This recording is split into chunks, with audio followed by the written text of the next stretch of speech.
Hello everyone. Today we will explore how to perform SPI communication on the Youyeetoo X1 development board.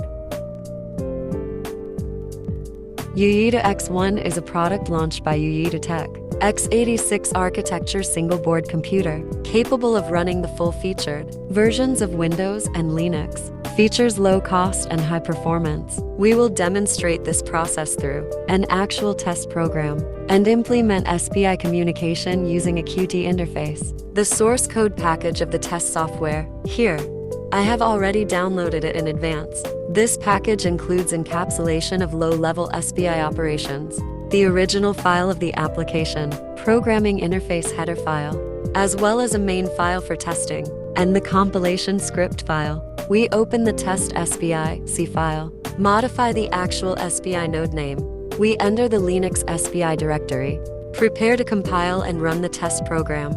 In the command line, we first use the make command to compile the program. After the compilation is complete, we execute the test SPI program with sudo privileges. If no errors occur, the program will indicate that the SPI has been successfully opened and performs synchronous read and write operations. Now, let us briefly explain the code of the test. SPIC. We first create an spectral object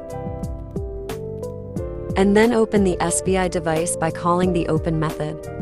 We specify the path, mode, and rate of the SPI device.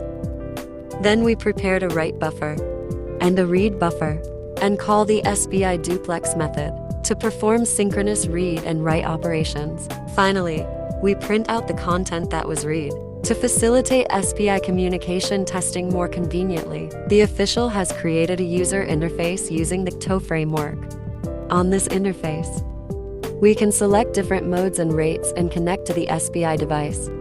We can also choose SPI write only, write then read operations, or different operational modes such as synchronous read and write.